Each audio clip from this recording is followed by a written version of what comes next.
మీ సన్నిధికి మేము వచ్చినాం. మీరు మాట్లాడేటువంటి దేవుడవు, మా పితరులైనటువంటి అబ్రహాము, ఇస్సాకు, యాకోబులకు దేవుడవు. వారితో మీరు మాట్లాడుతూ వచ్చినారు. ఈ దినాల్లో నీ వాక్యం ద్వారా మాతో మీరు మాట్లాడుతూ వస్తున్నదో నీకు వందనాలు. మరి ఈ దినం కూడా మీ మాటలు వినాలని, నీ స్వరం మేము ఆలకించాలని మీ దగ్గరికి వచ్చినాం.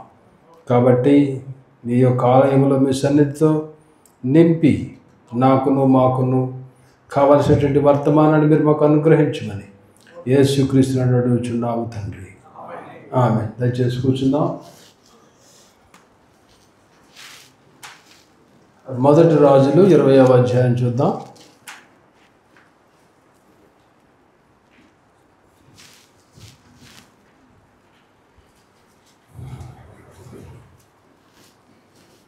మొదటి రాజులు 20వ అధ్యాయము తీసారా?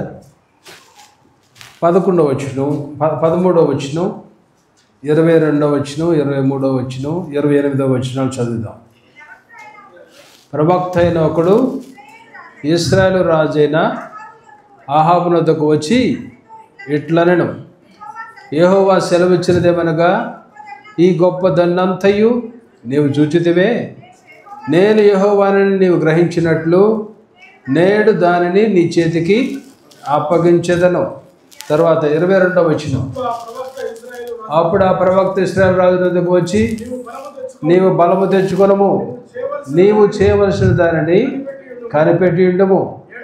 ఏడాది నాటికి సిరియా రాజు నీ మీదికి మరలా వచ్చినని అతనితో చెప్పాను. అయితే సిరియా రాజు సేవకులు అతనితో ఇలాగ మనవి చేసిరి, వారి దేవతలు కొండ దేవతలు గనుక వారు మనకంటే బలవంతులేరి. అయితే మనము మైదానముందు వారితో యుద్ధము చేసినడలా నిశ్చయముగా వారిని గెలుచుదుము. దాని తర్వాత 28వ వచనం, అప్పుడు ఆ దైవజనుడు ఒకడు వచ్చి ఇశ్రాయేలు రాజుతో ఇట్లనెను, యెహోవా సెలవిచ్చినదేమనగా, సిరియనులు యెహోవా కొండలకు దేవుడే గాని లోయలకు దేవుడు కాడని అనుకొందురు. అయితే నేను యెహోవానై ఉన్నానని మీరు తెలుసుకున్నట్లు ఈ గొప్ప సమూహం అంతయు నీ చేతికి అప్పగించెదను. దేవుని యొక్క వాక్యంలో మనం చూసినట్లయితే హిజ్కియా మీదకి వేరే రాజులు యుద్ధానికి వచ్చినప్పుడు హిజ్కియా ప్రార్థన చేసినాడు. ఏమని ప్రార్థన చేసినాడు? ప్రభా, ఈ గొప్ప సైన్యం నా మీదకి వచ్చేసింది అని ఆ యొక్క పత్రం, ఆ లెటర్ ఏదైతే వచ్చిందో ఆ లెటర్ పట్టుకుని దేవుని సన్నిధికి వెళ్ళి ప్రార్థన చేసినాడు. అప్పుడు దేవుడు గొప్ప జయాన్ని అనుగ్రహించినాడు. మీ అందరికి గుర్తుంటుంది ఎంతమందికి జయం వచ్చింది, ఎంతమందిని జయించినారు? అప్పుడు ఒక దేవదూత వచ్చి 1,85,000 మందిని నాశనం చేసేసింది. ఇక్కడ కూడా దేవుడు ఇశ్రాయేలు పలిటెట్టు వారికి గొప్ప జయాన్ని ఇక్కడ అనుగ్రహించినాడు. ఈ యొక్క అధ్యాయాన్ని మనం చదివినట్లయితే, చూసుకున్నట్లయితే, ఈ అధ్యాయంలో ఇశ్రాయేలును ఆ దినాల్లో పరిపాలన చేసేటువంటి రాజు ఉన్నాడు. అతని పేరు అహాబు. అహాబు యొక్క భార్య పేరేంటి చెప్పాలి? యెజెబెలు. మనందరికి తెలిసినటువంటి పర్సనే ఆమె. అహాబు ఇశ్రాయేలు ప్రజలెట్టి వారిని పాలన చేస్తున్నాడు. అప్పుడు ఆ దినాలలో అక్కడ ఉన్నటువంటి సిరియా రాజు, అతని పేరు బెన్హదదు. ఆ వ్యక్తి, అతను తన కింద 32 మంది సామంత రాజులు ఉండేవారు ఆ దినాలలో. అతను ఏం చేసేవాడంటే చుట్టుపక్కలటువంటి చిన్న చిన్న రాజ్యాలన్నిటి కూడా జయించినప్పుడు ఆ రాజులందరూ కూడా వాళ్లకు భత్యం కట్టేవాళ్ళు. ఆ రాజులందరూ కూడా భత్యం కట్టేవాళ్ళు. అంటే సంవత్సరానికి ఇంత అని వాళ్ళు ఇవ్వాల్సి వచ్చేటువంటిది. అలాగనే ఈ రాజు ఏది చెప్తే అది వాళ్ళు చేయాల్సి వచ్చేటువంటిది. ఈ రాజు యుద్ధానికి వెళ్ళాలన్నప్పుడు ఆ కింద ఉన్నటువంటి రాజులందరూ కూడా ఈ రాజుతో కలిసి ఇతను ఎవరి మీదకి యుద్ధానికి వెళ్ళాలనుకున్నారో వాళ్ళ మీదకి మిగిలినటువంటి రాజులందరూ ఇతనితో కలిసి యుద్ధానికి వెళ్ళేటట్టు వారు. సో బెన్హదద్ వచ్చేసి సిరియాకు రాజు. తన కింద 32 మంది రాజులు ఉన్నారు. తన యొక్క అండర్లో 32 మంది రాజులు ఉన్నారు. అయితే ఈ 32 మంది రాజులు వేసుకుని సుమారు 1,00,000 మంది సైనికులు తనకుండేవారు. సిరియా రాజు. ఈ దినాల్లో చూడండి, సిరియా ఏమైపోయింది? పూర్తిగా నాశనం అయిపోయింది. సో ఈ యొక్క రాజు బెన్హదద్ అనేటువంటి రాజు ఇశ్రాయేల్ మీదకి వచ్చినాడు. ఆ దినాల్లో ఇశ్రాయేల్ దేశాన్ని పరిపాలన చేసేటువంటిది ఆహాజ్ అనేటువంటి రాజు. అతనికి ఉన్నటువంటి సైన్యం అంతా చూస్తే 72 7,232 ప్లస్ 232 మంది అతనికి ఉన్నటువంటి రాజు సైన్యం. బెన్హదద్కు ఉన్నటువంటి వారు ఎంతమంది? 1,00,000 మంది. ఒకవేళ మనం కంపేర్ చేసినట్లయితే 12 నుంచి 13 మంది వ్యక్తులు వచ్చి ఎవరి మీదకి వస్తారు? ఒక్క వ్యక్తి మీదకి. 12-13 మంది ఒక్క వ్యక్తిని అటాక్ చేయగలిగినటువంటి శక్తి సామర్థ్యాలు కలిగినటువంటి ఈ యొక్క బెన్హదద్. అయితే ఇతను ఇశ్రాయేల్ మీదకి వచ్చినాడు. ఆ దినాలలో పరిపాలన చేసేటువంటిది ఆహాజ్. ఇశ్రాయేల్ అనేటువంటిది 12 గోత్రాలకు సంబంధించినటువంటి రాజు. యోదా, బెంజమిన్ గోత్రానికి వేరే రాజులు ఉండేటటువంటి వారు. ఈ టైంలో ఇశ్రాయేలులకు రాజుకు ఉన్నటువంటిది అహాబు. సో ఈ యొక్క అహాబు మీదకి బెన్హదద్ తన సైన్యాన్ని తీసుకుని వచ్చినాడు. వచ్చి ఆ యొక్క న్యూస్ పంపించినప్పుడు వెంటనే అహాబ్ అన్నటువంటి మాట ఏంటంటే, నో ప్రాబ్లం, నేను కూడా నీకు సరెండర్ అయిపోతాను. 20వ అధ్యాయంలో 2వ వచనం మనం చూసినట్లయితే, అతడు పట్టణమందున్న ఇశ్రాయేలు రాజైన అహాబునొద్దకు దూతలను పంపి, నీ వెండియు నీ బంగారమును నావే, నీ భార్యలలోను నీ పిల్లల్లోనూ సౌందర్యము గలవారు నావారని బెన్హదద్ సెలవిచ్చినాడు వారి చేత. అప్పుడు ఇశ్రాయేలు రాజు, నీవిచ్చిన సెలవు ప్రకారము నేనును నా కలిగిన సమస్తమును ఓకే, మేము సరెండర్ అవడానికి సిద్ధముగా ఉన్నా. ఆ టైంలోనే మరలా బెన్హదద్ వర్తమానం పంపించినాడు. ఓకే, నేను సరెండర్ అవుతా అన్నా కదా, అయితే రేపు ఈ టయానికి మీ మీదకి మేము వచ్చేస్తున్నాం. ఓకే, మేము సరెండర్ అవుతామని అహాబు అన్నాడు. కానీ బెన్హదద్ అంతటితో వదల్లా, నేను రేపు ఈ టయానికి మీ మీదకి రాబోతున్నాను అని మరలా మా వాళ్ళు వచ్చేస్తారు. నీకేదైతే సౌందర్యముగా కనపడుతుందో, నీ కంటికి ఏదైతే బాగుంటుందో అవన్నిటినీ కూడా నేను తీసేసుకుంటా, వాటన్నిటిని కూడా మా వాళ్ళు ఆక్యుపై చేసేస్తారు, వాటన్నిటిని కూడా మేము తీసుకువెళ్ళిపోతాం అనేటువంటి మాటలు బెన్హదద్ అహాబుతో మరలా వర్తమానం పంపించినాడు. అప్పుడు అహాబు ఊళ్ళో ఉన్నటువంటి పెద్దలైనటువంటి వారిని పిలిచినాడు. పిలిచి, ఇది పరిస్థితి, బెన్హదద్ వస్తున్నాడు, మరి మనం ఏం చేద్దాం? అప్పుడు అక్కడ ఉన్నటువంటి వారి పెద్దల ఆలోచన ఏమన్నారంటే, మీరు చూడండి అక్కడ ఉండదు,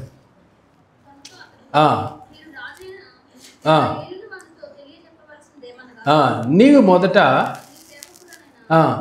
ఇచ్చి పంపిన ఆజ్ఞలను తప్పగా అనుసరించును, కానీ నీవిప్పుడు సెలవిచ్చిన దానిని నేను చేయలేని బెన్హదద్ దూతలతో చెప్పుడని చెప్పారు. ఈ విషయం తెలిసిన తర్వాత బెన్హదద్ ఈ విషయం అతను విన్న తర్వాత తను ఎట్టి పరిస్థితుల్లో ఇతను అటాక్ చేయాలనేటువంటిది ఆశతో వచ్చినాడు. అప్పుడు చూడండి 13వ వచనం ద్వారా దేవుడు అహాబుతో మాట్లాడినాడు.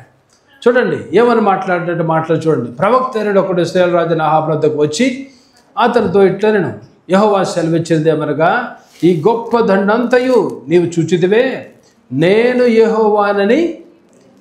ఎవరిని? నేను యెహోవానని ఎవరు గ్రహించాలంట?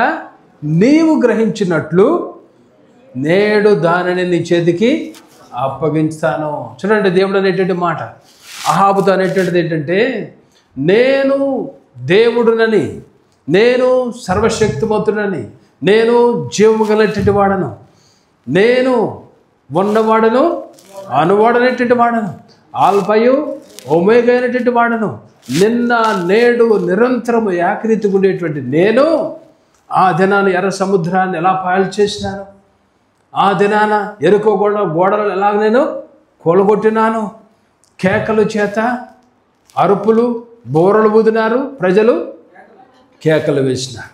దాని తర్వాత మరొక నదిని ఎండగొట్టారు. ఏంటన్నది? ఏ నది? యోర్దాను నదిని ఎండ చేసినటువంటి దేవుడను, నేను హన్నా యొక్క గర్భాన్ని తెరిచేటటువంటి వాడను, నేను కర్మేలు పర్వతం మీద ఏలియాతో మాట్లాడి అగ్నిని దించినటువంటి వాడను, నేను జీవము కలిగినటువంటి దేవుడను. దేవుడు చెప్తున్నాడు, నేను యెహోవానని నీవు తెలుసుకున్నట్లు అహాబు జీవము కలిగినటువంటి దేవుడు కార్యములు చూసినటువంటి వాడుగా ఉన్నాడు. దీనికి ముందే 20వ అధ్యాయానికి ముందే ఏలియా కర్మెలు పర్వతం మీద అగ్నిని దించి బలిపీఠాన్ని కాల్చివేసినాడు. అగ్నిని దించి దేవుని యొక్క ఆశ్చర్యకార్యాన్ని చూపించినాడు. అప్పుడు బయలు ప్రవక్తలు అషేరాదేవి యొక్క ప్రవక్తలటువంటి వారు సుమారు 850 మంది ప్రవక్తలటువంటి వారిని ఏలియా చంపినటువంటి వాడుగా ఉన్నాడు కర్మెలు పర్వతం మీద. దేవుని యొక్క శక్తిని చూసినాడు. దానికి ముందు చాప్టర్లో మనం చూస్తాం 17వ అధ్యాయం అంతకు ముందులో. దానికి ముందు షోమ్రోన్లో క్షామము. ఎందుకు క్షామము? ఇశ్రాయేలు దేశంలో పాపం అనేటువంటిది ఉంది. ఎందుకు క్షామము? ఇశ్రాయేలు దేశంలో విగ్రహారాధన ఉంది. ఎందుకు మీ మీద వర్షం కురవట్లేదు, మంచు రావటం లేదు? మీ దేశంలో పాపం అనేటువంటిది విచ్చలవిడిగా ఉన్నది. అందుకని నేను మీ మీదను వర్షాన్ని కురిపించకుండా నేను ఆపుతున్నాను. ఈ యొక్క దేవుని యొక్క కార్యాన్ని తన సేవకులైనటువంటి ఏలియా ద్వారా అహాబు విన్నటువంటి వాడుగా ఉన్నాడు. కర్మెలు పర్వతం మీద దేవుని యొక్క శక్తిని చూసేటటువంటి వాడుగా ఉన్నాడు. కానీ దేవుడు అహాబుతో చెప్పేటువంటిది ఏంటంటే, నీవు గ్రహించినట్లుగా అవతల బెన్హదదు సిరియా సైన్యము, లేకపోతే తనతో పాటు 32 మంది రాజుల యొక్క సైన్యము, వాళ్ళు గ్రహించటం కాదు. గ్రహించాల్సినటువంటిది ఎవరో? అహాబు గ్రహించాలి, నీవు గ్రహించాలి. ప్రియమైన వాళ్ళ మన జీవితంలో కూడా చాలాసార్లు దేవుడు చేసేటువంటి కార్యాలు మనం మర్చిపోతూ ఉంటాం. మనం ఇంకనూ మారు మనసు పొందనటువంటి వారుగా ఉంటాం. దేవునికి దగ్గర ఉన్నటువంటి వారుగా ఉంటాం. దేవుని కార్యాలు చూస్తాం, వారి జీవితంలో దేవుని శక్తి చూస్తాం, వారి జీవితంలో దేవుని యొక్క దీవెనలు చూస్తాం. వారిని దేవుడు ఎలాగో లేవనెత్తున్నాడు, పరిశుద్ధముగా జీవింపు చేస్తున్నాడు, వారి ప్రార్థనలకు దేవుడు ఎలా జవాబులు ఇస్తున్నాడు. దేవుని యొక్క కార్యములు, గొప్ప కార్యములు, ఆశ్చర్య కార్యములు మన తోటి వారి జీవితాల్లో మనం చూసేటట్టు వారుగా ఉంటాం. దేవుని బిడ్డలుగా ఉండేటట్టు వారుగా ఉంటాం. మళ్ళీ still we are not recognising the power of God in our lives. మన జీవితంలో దేవుని యొక్క శక్తిని గ్రహించినటువంటి వారిగానే ఉంటాం. ఎంతో కాలం అవ్వలేదు అహాబు ఇవన్నీ చూసి. ఓ ప్రవక్త చెప్పినటువంటి రీతిలో దేవుడు ఆ దేశం మీదకి వర్షాన్ని కురిపించకుండా ఆపాడు. కొన్ని సంవత్సరాల క్రితం మా స్నేహితులు ఎటువంటి వారు ఆఫ్రికా దేశంలో సేవ చేసేటి వాళ్ళు ఒక కొండల మీదకి వెళ్ళారంట సువార్త అందించారని. ఆ ప్లేస్కి వాళ్ళు వెళ్ళినప్పుడు ఆ కొండల మీద ఉండేటువంటి వారితో మాట్లాడినారు. ఎప్పుడైతే యేసు ప్రభు గురించి చెప్పటం జరిగిందో వాళ్ళలో వెంటనే కోపం వచ్చేసింది. ఎందుకంటే ఆ కొండల మీద కొంత ట్రైబల్స్, ఆఫ్రికా దేశంలో ఉండేటువంటి వాళ్ళు ఉంటారు. వాళ్ళు దేన్ని పూజిస్తారంటే ఒక గొర్రెను తీసుకుని ఆ గొర్రెను పూజిస్తారు. గొర్రెను, దానికి పూజలు, దాని అర్పణలు, దానికి చేయవలసిన అన్నీ కూడా చేసేటటువంటి వారు. అలాంటి క్రమంలో వీళ్ళు వెళ్ళి ఆ కొండలకి ఒక లీడర్ ఉంటాడట, వాళ్ళతో మాట్లాడాడు. ఆ కొండల యొక్క లీడర్తో మాట్లాడారు. జీవము కలిగినటువంటి దేవుడిని వెంబడిస్తున్నాం. వెంటనే వాళ్ళు ఉగ్గురు అయిపోయారట. కోపం వచ్చేసింది వాళ్ళకి. మాకు వేరే దేవుడి గురించి మా కొండల మీద చెప్పడానికి వీల్లేదు అనేటువంటి రీతిలో మాట్లాడినప్పుడు కూల్ డోంట్ వరీ అని వాళ్ళతో డిస్కషన్ జరిగి కొంతసేపటికి మరలా మేము వస్తామని చెప్పి వాళ్ళు వేరే ప్లేస్కి వెళ్ళిపోయి మరలా ఇంకో రోజున వచ్చి ఈ లీడర్తో మాట్లాడినారు. ఏం మాట్లాడినారంటే ఆ డిస్కషన్లో ఫైనల్గా కంక్లూజన్ ఏంటంటే, ఓకే, ఆ లీడర్ చెప్పింది, మీ దేవుడు నిజమైనటువంటి దేవుడైనట్లయితే, మీ దేవుడు సజీవైనటువంటి దేవుడైనట్లయితే, మీ దేవుడు కార్యాలు చేసేటువంటి దేవుడైనట్లయితే, మేము ఒక 6-7 నెలల నుంచి మా యొక్క కొండల మీద వర్షం రావట్లే, మా పశువులు అన్నీ చనిపోతున్నాయి, మరి ఎందుకో జరగట్లేదు. కాబట్టి మీ దేవుడు నిజమైనటువంటి దేవుడైనట్లయితే మా కొండల మీద పశువులు తిన్నట్లుగా, గడ్డి మొలిచినట్లుగా వర్షం రావాలి అనేటువంటి ఛాలెంజ్ అనేటువంటిది విసిన్నారు. వీళ్ళు వెనక్కి వెళ్ళినారు. మా స్నేహితులు, మా ఫ్రెండ్స్ కొంతమంది వాళ్ళు వెనక్కి వెళ్ళిపోయి ఆ గెస్ట్ హౌస్లో ఉండి 4 రోజులు ప్రార్థన చేసినారు. ప్రభా, మరి నీ కార్యం జరిగించడానికి వచ్చినావు, ప్రభా నీ సువార్తను అందించడానికి వచ్చినావు. ఈ ప్రజలెట్టి వారు ప్రభా తెలియనటువంటి రీతిలో వాళ్ళు భక్తి చేస్తున్నారు. వాళ్ళు చెట్టుల్ని, పుట్టలని, చివరికి ప్రభా ఆ యొక్క గొర్రెను పూజ చేసేటువంటి వారు ఉన్నారు. దయచేసి వారిని మీరు మార్చరా అని ప్రార్థన చేసినారు. అని ప్రార్థన చేసి 3 రోజులు వాళ్ళు ఉపవాసం ఉండి వాళ్ళ గెస్ట్ హౌస్లో ఉండి మళ్ళీ వాళ్ళు వెనక్కి వచ్చినప్పుడు ప్రియమైన వాళ్ళారా వాళ్ళు వస్తుండగానే, వాళ్ళు ఎంటర్ అవుతుండగానే ఆ ప్లేస్ అంతా కూడా వర్షం కొమ్మడిపరిచింది. ఆ ప్లేస్ అంతా కూడా గొప్ప వర్షం వచ్చేసింది. అప్పుడు ఆ యొక్క లీడర్ని కలిసినప్పుడు ఓకే అంత బాగానే ఉంది, ఓకే, కానీ ఇది మా దేవుడు చేసిన కార్యం అని మేము అనుకుంటున్నాం, మేము కూడా మొక్కుతున్నాం, మేము కూడా చేయవలసింది చేస్తున్నాం, కాబట్టి ఇది మా దేవుడు చేసేటువంటి కార్యం. సరే, వీళ్ళు ఏం చేయలేకపోయినారు, మరలా చెప్పినారు, ఓకే మరలా ఏం చేద్దాం చెప్పండి. అప్పుడు వాళ్ళు చెప్పింది ఏంటంటే, చుట్టుపక్కలంతా వర్షం రావాలి, మా కొండ మీద వర్షము రాకూడదు. మరలా వెనక్కి వెళ్ళిపోయినారు గెస్ట్ హౌస్కి. అక్కడ కొన్ని దినాలు ప్రార్థన చేసి మరలా వచ్చినారు. మరలా వచ్చినప్పుడు యాజ్ ఇట్ ఈజ్గా వీళ్ళు ఏదైతే అడిగినారో ఈ పర్వతం మీద వర్షం అనేటువంటిది రాకూడదు, చుట్టుపక్కల అంతా కూడా వర్షం అనేటువంటిది రావాలి. వాళ్ళు వస్తూనే వర్షంలో వచ్చారు. అయ్యో ఏంటిది, వాళ్ళు వర్షం వద్దన్నారు, మరి ఏం జరుగుతుంది అని విశ్వాసంతోనే వచ్చినారు వీళ్ళు. అక్కడికి వచ్చిన తర్వాత దేవుడు చేస్తాడు కార్యం అని ఎంకరేజ్మెంట్ అనేటువంటిది ఒకరినొకరు ఎంకరేజ్ చేసుకుంటూ వచ్చినారు. అక్కడికి వచ్చేపాటికి చుట్టుపక్కల అంతా వర్షం ఉంది, ఈ కొండ మీద వర్షం అనేటువంటిది లేదు. 1 షాట్ 2 బర్డ్స్ కాదు, కొన్ని వందల మంది ఆ లీడరు దేవుడు నమ్ముకున్నాడు. ఆ లీడర్తో పాటు అక్కడ ఉన్నటువంటి జనాంగం అంతటి కూడా యేసు యందు విశ్వాసాన్ని ఉంచగలిగినారు. ప్రియమైన వారారా, మనము ముందుగా యెహోవా జీవగలటువంటి దేవుడు అనేటువంటి గ్రహింపులోకి మనము రావాలి. దేవుడి యొక్క కార్యములు మనం అనుభవించేటటువంటి వారిగా ఉండాలి. ఈ యొక్క అహాబు చాలా కాలముగా దేవుని కార్యాలు చూస్తున్నాడు, కానీ he could not recognize the power and strength of God. దేవుని యొక్క శక్తిని గ్రహించినటువంటి వాడుగానే అహాబు అక్కడ ఉన్నాడు. ప్రియమైన వారలారా, దేవుని బిడ్డలుగా దేవుని యొక్క శక్తిని, దేవుని యొక్క పవర్ని, దేవుని యొక్క సామర్థ్యాన్ని మనం గ్రహించేటటువంటి వారుగా మనము ఉండాలి. జీవము గలటువంటి దేవుడిని మనం వెంబడిస్తున్నాం అనేటువంటి విషయాన్ని ప్రజలెట్టేటి వారికి మనము చూయించేటటువంటి వారుగా ఉండాలి. అహాబు ఇశ్రాయేలుకు రాజుగా ఉన్నాడు, కానీ పక్కనటువంటి రాజులెట్టేటి వారికి దేవుని శక్తిని చూయించినటువంటి వాడిగా ఉన్నాడు. ఈవెన్ తన దేశంలోనే ప్రజలెట్టేటి వారికి దేవుని శక్తిని చూయించలేక ఆ ప్రజలెట్టేటి వారిని దేవుని నుంచి దూరం చేసేటటువంటి వాడుగా అహాబు ఉన్నాడు. కాబట్టి మనం గ్రహించాల్సింది ఏంటంటే, ఇక్కడ ప్రియమైన వాళ్ళరా, దేవుని యొక్క బిడ్డలుగా మనము కూడా దేవుని శక్తిని మనం చూయించాలి. నీ జీవితంలో దేవుని యొక్క కార్యములను పొందుకునేటువంటి వాడవగానే ఉండాలి. అప్పుడే నువ్వు చూయించగలుగుతావు. నువ్వెన్ని చెప్పినా దానివల్ల ఉపయోగం లేదు. మన జీవితంలో మార్పు లేకుండా, మన జీవితంలో చేంజ్ అనేటువంటిది లేకుండా, మన ప్రవర్తనలో, మన మాటలలో, మన బిహేవియర్లో, మన యొక్క టంగను మనం కంట్రోల్ చేసుకోకుండా, మన నాలుకను కంట్రోల్ చేసుకోకుండా, రాత్రే మనం మాట్లాడుకున్నాం 15వ కీర్తనలో, యథార్థముగా మనము ప్రవర్తించాలి. మన నాలుకను మనము జాగ్రత్తగా ఉంచుకోవాలి. ఇతరుల మీద నిందన మోపేటట్టు వారిగా మనము ఉండకూడదు. ఇతరులైనటువంటి వారిని దూషించేటువంటి చెడ్డ మాటలు పలికేటట్టు వారిగా మనము, మన బిహేవియర్లో చేంజ్ అనేటువంటిది రావాలి. మనం ఎన్ని మాటలు చెప్పినా అవి గాలి కొట్టుకుపోతాయి. మన యొక్క సాక్ష్యం అనేటువంటిది ప్రియమైన వాళ్ళారా ఇతరులు చూసేటటువంటి వారిగా ఉండాలి. ప్రాక్టికల్ క్రైస్తవ్యం అనేటువంటిది మనం కలిగినటువంటి వారిగా ఉండాలి. ప్రాక్టికల్ లేకపోయినట్లయితే మనం ఎన్ని బోధలు చేసినా దానివల్ల ఉపయోగం లేదు. జీవించి మనము బోధించే వారిగా మనం ఉండాలి. మన యొక్క జీవితంలో క్రీస్తుని పోలి, పౌలు ఏమన్నాడు, నేను క్రీస్తుని పోలి నడుచుకున్న రీతిలో మీరు కూడా నన్ను పోలి నడుచుకోండి. అదే దట్స్ ఇట్.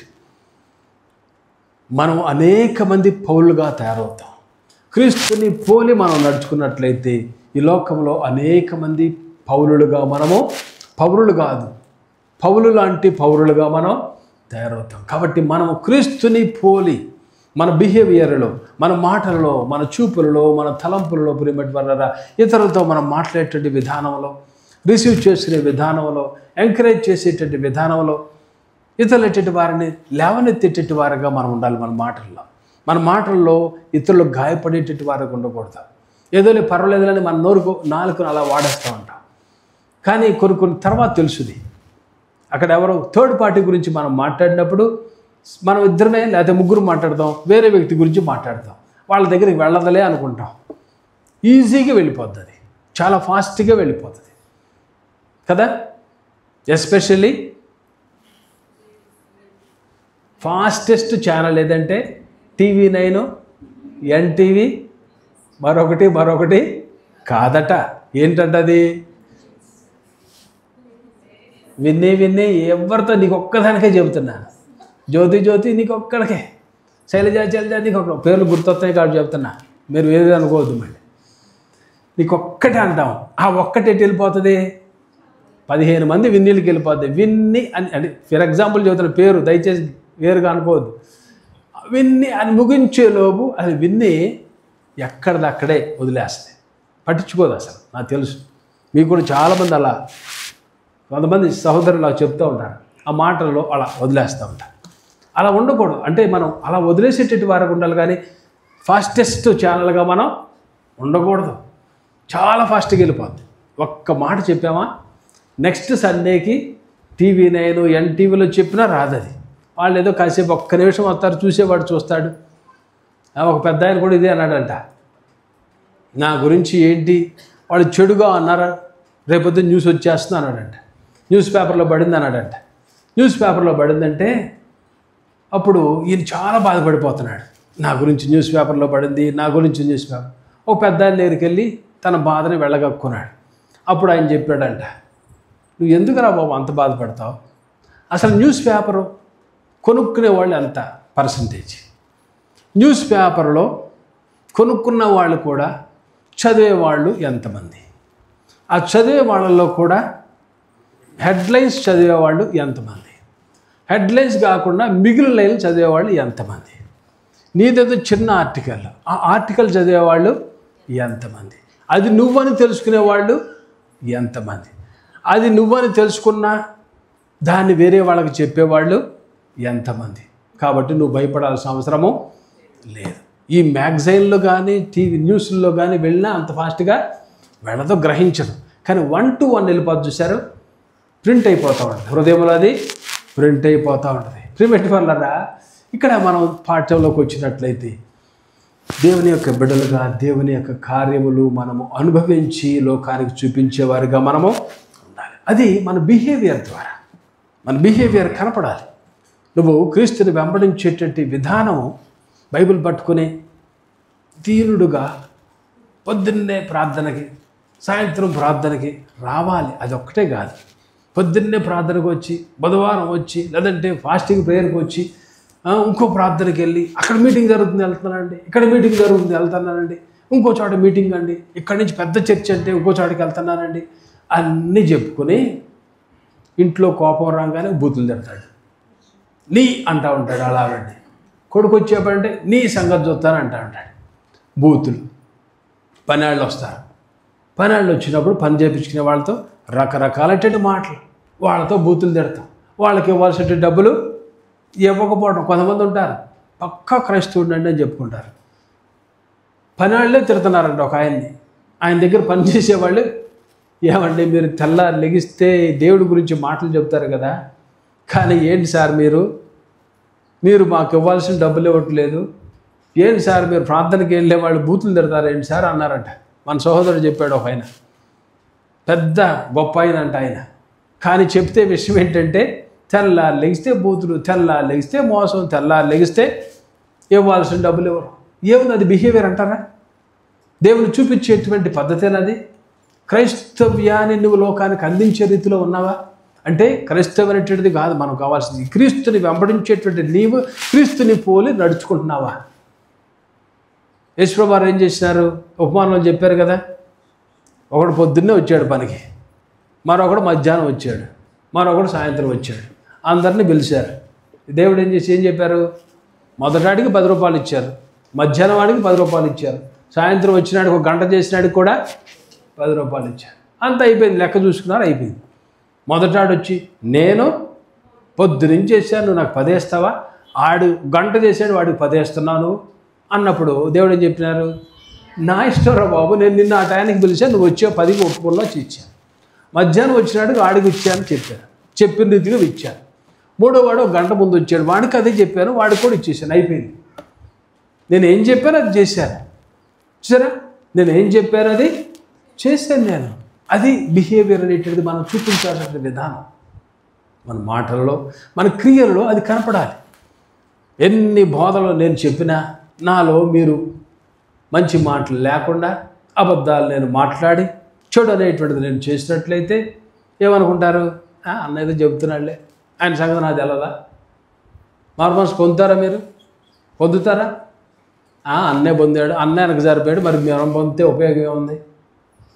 బోధించేటువంటి, జీవించేటువంటి, క్రీస్తుని పోలి నడుచుకునేటువంటి పాస్టర్ గారే కాదు, విశ్వాసులుగా ఎంత కాలం క్రితం మనం మార్మన్స్ పొందినాం, ఎంతకాలం క్రితం యేసు ప్రభువారిని తెలుసుకున్నాం, ఆయనలో మనం జీవిస్తున్నటువంటి వారికి ఉన్నాం. ఏది మన మాదిరి? ఏది ఇతరులకి చూపించేసినటువంటి విధానం ఎక్కడుందో? మనలో చెప్పుకుంటున్నాం, కానీ మనలో బిహేవియర్ అనేటువంటిది లేదు. ప్రిమేట్ వల్లరా కుటుంబంలో స్టార్ట్ అవ్వాలి, భార్య భర్తల మధ్య స్టార్ట్ అవ్వాలి, బిడ్డల దగ్గరికి వెళ్ళాలి, నైబర్లోకి వెళ్ళాలి, పనిచేసేటువంటి ప్రాంతానికి వెళ్ళాలి, బంధువులకు వెళ్ళాలి. అది ఈ వాక్యం అనేటువంటిది, మన బిహేవియర్ అనేటువంటిది, మన పద్ధతి అనేటువంటిది కుటుంబంలో భార్య భర్తల నుంచి అలాగలాగల బిడ్డలు, తర్వాత పనిచేసే దగ్గర చుట్టుపక్కల వారికి, ఇది దేవుని బిడ్డండి, ఆమె చాలా మంచిదండి, దేవుని వెంబడించేటటువంటి వాళ్ళండి, వాళ్ళు యేసు ప్రభువారి బిడ్డలండి, వాళ్ళ గురించి మనం చెడుగా మాట్లాడకూడదు అనేటువంటి సాక్ష్యం మనం వినాలి. వాళ్ళ దగ్గర నుంచి, మన నైబర్స్ దగ్గర నుంచి అనేటువంటి సాక్ష్యం నువ్వు పనిచేసే దగ్గర వినాలి. ఈయన ఈయనతో పెట్టుకోకూడదండి, ఈయన లంచాలు తీసుకొనివ్వడు, లంచాలు తీసుకొనివ్వడండి, ఈయన ఇతరుల మీద నిందలు మోపడండి, ఈయన గురించి అనవసరం అండి, ఈయన మన యొక్క గ్రూప్లో చేర్చుకోకూడదు దీన్ని అని మనం పనిచేసే దగ్గర ఇతరులు మన గురించి చెప్పుకోవాలి, పాజిటివ్గా చెప్పుకోవాలి. అప్పుడు నీ విషయంలో నువ్వు చెప్పుకోవచ్చు, నేను యెహోవా యొక్క కుమారుడును కుమార్తెగా నేనున్నా, జోము గలటువంటి దేవుణ్ణి వెంబడించేటటువంటి వాడగా, జోము గలటువంటి దేవుని యొక్క కార్యములు చూసేటటువంటి వాడగా నేను ఉన్నాను.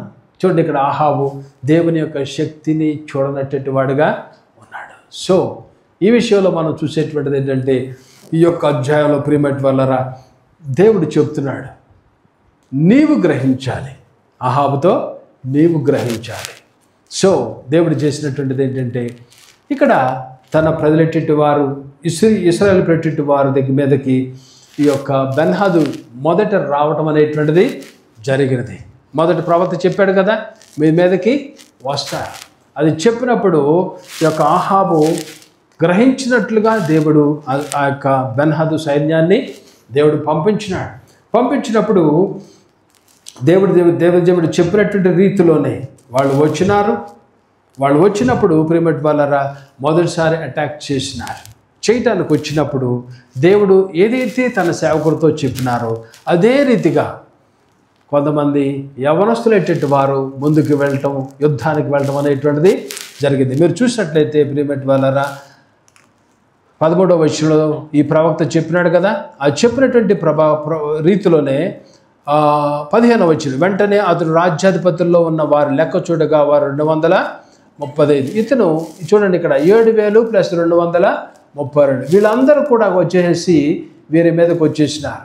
చూడండి ఇక్కడ 17వ వచనం నుంచి సంగతి తెలుసుకుంటే, బెన్హదు కొందరిని పంపాను, షోములో నుండి కొందరు వచ్చినారు, బంటులు తెలియజేయగా వారు సమాధానముగా వచ్చినను యుద్ధము చేయవచ్చిన వారు సజీవులుగా పట్టుకుని రండి అని ఆజ్ఞాపించారు. రాజ్యాధిపతులు నా యవనులు వారితో కూడా దండు వారిని పట్టణంలో బయలుదేరడి ప్రతి వాడు తనను ఎదిరించిన వారిని చెప్పగా సిరియనులు పారిపోయినారు. చూసారా, ఒక్క వ్యక్తి ఎంతమందిని కొట్టినట్టు లెక్క? 12-13 మందిని కొట్టినట్టు లెక్క. ఒక్క వ్యక్తి దేవుని యొక్క జయం అనేటువంటిది అలాగున ఉంటుంది. ఈ రీతిగా ఇశ్రాయేలు ప్రజల వారికి మొట్టమొదటిసారి జయం అనేటువంటిది వచ్చింది. అప్పుడు ఈ యొక్క సిరియా రాజు అనేటువంటి అతని దగ్గరికి కొంతమంది వచ్చి చెప్పింది ఏంటంటేగా, ఏమని చెప్పినారు చూడండి, 23వ వచనం, సిరియా రాజు సేవకులు అతనితో ఇలాగ మనవి చేసిరి, వారి దేవతలు కొండ దేవతలు కనుక వారు మనకంటే బలవంతులేరి. తర్వాత మనం ఇక్కడ చూసినట్లయితే 28వ వచనంలో అప్పుడు దైవజనుడు ఒకడు వచ్చి ఇశ్రాయేలు రాజు తిట్లనను, యెహోవా సెలవిచ్చిందేమనగా, సిరియన్లు యెహోవా కొండలకు దేవుడే గాని లోయలకు దేవుడు కాదని వాళ్ళు అనుకుంటున్నారు. అయితే నేను యెహోవానై ఉన్నానని మీరు తెలుసుకున్నట్లుగా గొప్ప సమూహం అంతయు నీ చేతికి మొదటిసారి దేవుడు ఇక్కడ జయాన్ని ఇచ్చినాడు. అపజయాన్ని ఇచ్చేటువంటి దేవుడు కాదు, తక్కువ మంది అయినా సరే. అందుకనే దేవుడు మన పక్షాన ఉండగా మనకు విరోధి ఎవరు? 1 + God ఈజ్ మెజారిటీ. దేవుడు నీతో పాటు ఉన్నట్లయితే ఎవరు కూడా నిన్ను టచ్ చేయలేరు. 13 మంది వచ్చారు ఒక్కొక్కటి దగ్గరికి, 1,00,000 మంది సైన్యం, రథాలు ఉన్నాయి, గుర్రాలు ఉన్నాయి. అంత గొప్ప సైన్యం బెన్హదదుతో పాటు సిరియా 32 మంది రాజులు, 1,00,000 మంది సైన్యము ఒక్క 7,232 మందికి వచ్చినప్పుడు, వారి దగ్గరకు వచ్చినప్పుడు వారిలో కొంతమంది అవతలికి వెళ్ళినారు.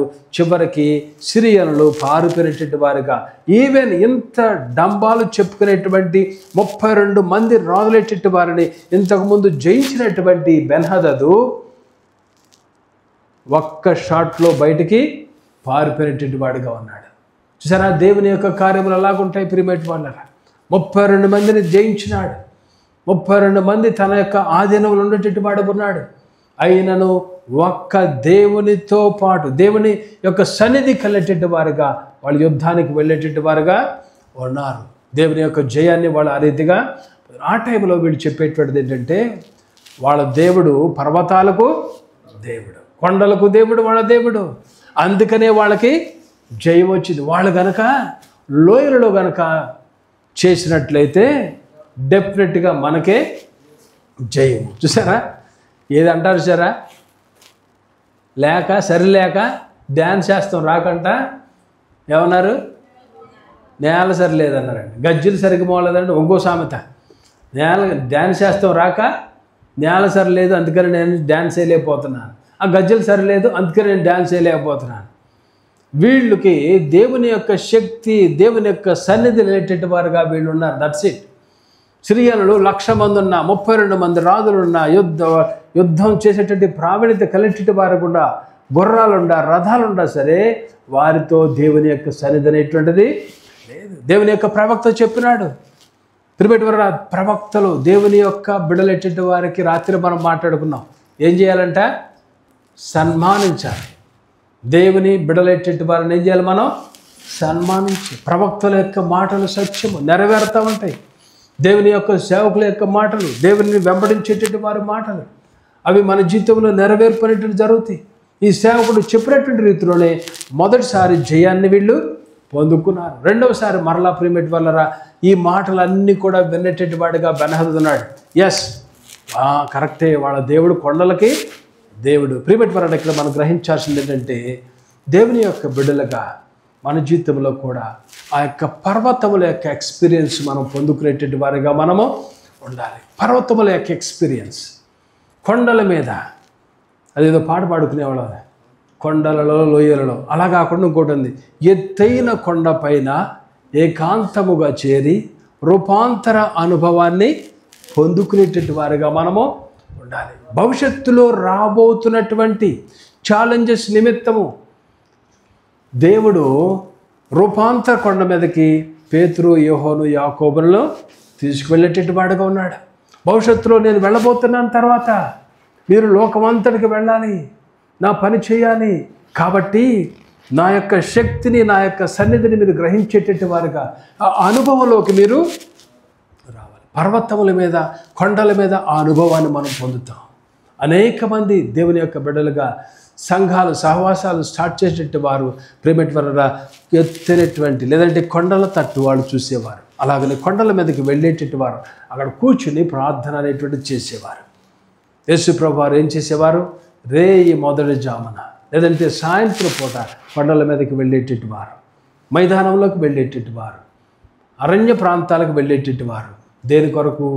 దేవునితో కలవటం కోసం. ప్రియమైన వాళ్ళరా ఆ ఎక్స్పీరియన్స్ మనం పొందుకునేటట్టు వారిగా మనం ఉండాలి. ఈ దినాల్లో మనం కొండ ఎక్కలేము, ఎక్కడికి వెళ్ళాం.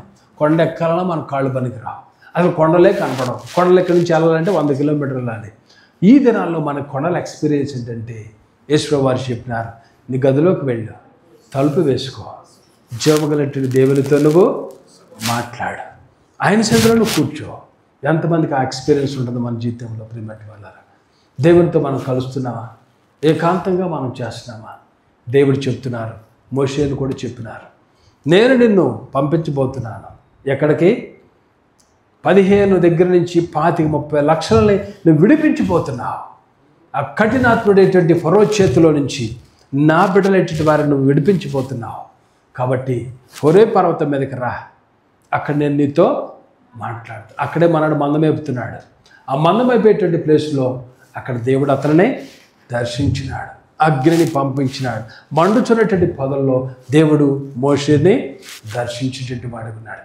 ఇదే మోషే వారు విడిపించినటువంటి టైంలో తర్వాత మనం చూస్తాం, సీనాయి పర్వతం మీదకి రమ్మన్నాడు దేవుడు. ఆడికి వచ్చినట్టు ఎక్సోడస్లో మనం చూస్తాం, నిర్గమకాండంలో మనం చూస్తాం. 3వ అధ్యాయంలో ఈ యొక్క మొట్టమొదటి హోరేబు పర్వతం కనపడుతుంది.